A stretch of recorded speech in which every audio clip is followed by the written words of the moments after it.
Hello friends, welcome to Ayin's Kitchen. நம்மளோட Ayin's Kitchen சார்பா advance Deepavali நல்வாழ்த்துக்கள். நம்மளோட சப்ஸ்கிரைபர்ஸ் விஸ்வநாத் ரம்யாஸ்ரீ அண்ட் தினேஷ் குமார் வேண்டுகோளுக்கு இணங்க இன்னைக்கு நம்ம பார்க்க போகிற வீடியோ சுசியம் தாங்க.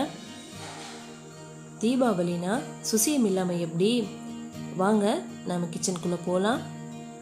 அதுக்கு முன்னாடி எங்கள் சேனலை நீங்கள் இது வரைக்கும் சப்ஸ்கிரைப் பண்ணல அப்படின்னா முதல்ல சப்ஸ்கிரைப் பண்ணுங்க. அப்படியே அந்த பெல் ஐக்கானையும் ப்ரெஸ் பண்ணிவிடுங்க.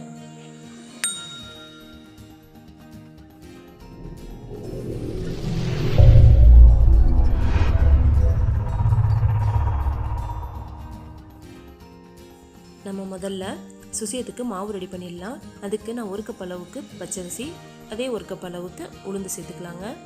இதை நல்லா நம்ம 1 மணி நேரத்துக்கு நம்ம நல்லா ஊற வச்சு எடுத்துக்கலாம்.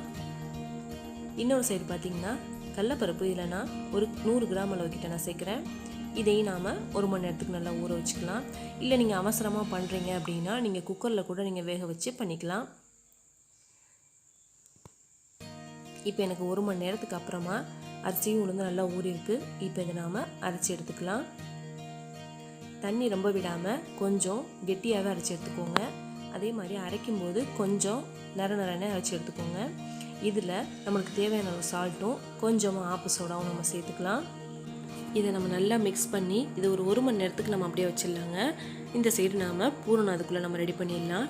இல்லை கடலைப்பருப்பை நான் 1-2 நல்லா வேக வச்சு எடுத்துக்கிட்டேன். இதில் இப்போ நாம் வெல்லம் 1 கப் அளவுக்கிட்ட நான் சேர்க்குறேன். அந்த வெல்லம் எடுத்த கப்லேயே நான் ஒரு 1/4 கப் அளவுக்கிட்ட தண்ணி சேர்க்குறேன். வெல்லம் நம்மளுக்கு நனையிற அளவுக்கு நம்ம தண்ணி விட்டால் போதும். அதே மாதிரி நம்மளுக்கு வெல்லம் 1 கம்பி பதம் 2 கம்பி பதம்லாம் நம்மளுக்கு கணக்கு கிடையாதுங்க. இந்த வெல்லம் நல்லா கரைஞ்சிட்டா போதும். இப்போ நம்மளுக்கு நல்லா கரைஞ்சி வந்துருச்சு.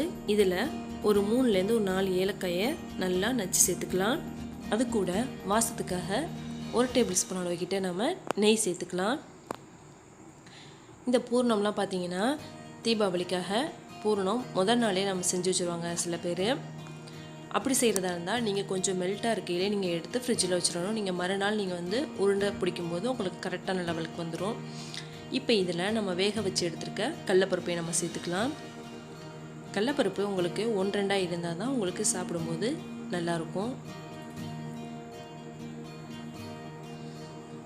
இதை நம்ம நல்லா மிக்ஸ் பண்ணி விட்டதுக்கப்புறமா இதில் 1 கப் அளவுக்கிட்ட துருவன தேங்காய் சேர்த்துக்கலாம். இதை சேர்த்து நம்ம நல்லா மிக்ஸ் பண்ணி விட்டுக்கலாங்க. இது கொஞ்சம் ட்ரை ஆகிற வரைக்கும் நம்ம கிளறி விட்டுக்கிட்டே இருக்கலாம். இது கூட நீங்கள் வேணும்னா சுக்கு சேர்த்துக்கலாம்.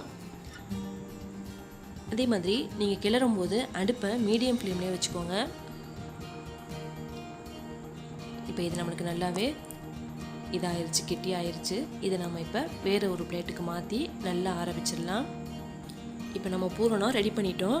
இன்னொரு சைடு பார்த்திங்கன்னா மாவு எனக்கு தேவையான அளவு மட்டும் கொஞ்சமாக எடுத்து அதில் தண்ணி கொஞ்சமாக மிக்ஸ் பண்ணி நல்லா இது பண்ணிக்கலாம்.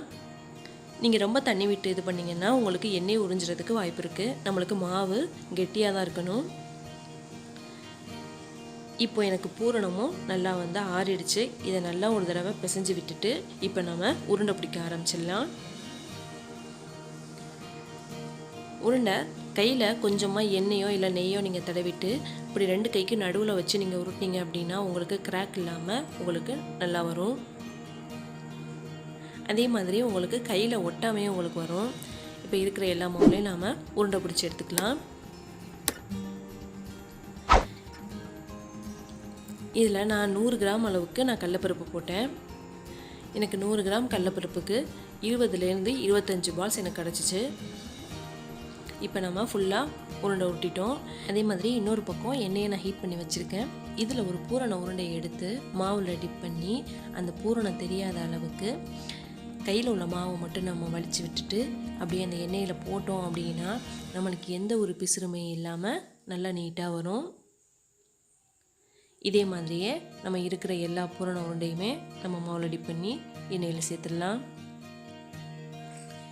அதே மாதிரி இதுக்குன்னு நிறையா பேர் என்ன பண்ணுவாங்க அப்படின்னா மைதாவும் இடியப்ப மாவும் யூஸ் பண்ணுவாங்க. ஆனால் அதை விட இந்த அரிசி மாவு நீங்கள் சேர்த்திங்கன்னா உங்களுக்கு கிறிஸ்பியாக கிடைக்கும்.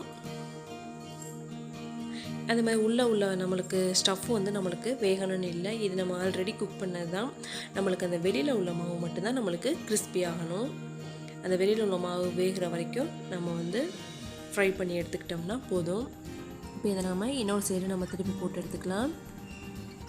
அதே மாதிரி நீங்கள் இந்த மாதிரி ஃப்ரை பண்ணும்போது ஸ்டவ்வை மீடியம் ஃப்ளேம்லேயே வச்சுக்கோங்க, இல்லைன்னா நம்மளுக்கு டக்குன்னு சவந்து வந்துடும். இது நாம் இப்போ இறக்குற ஸ்டேஜ் வந்துடுச்சு. இதை நம்ம எடுத்துடலாம்.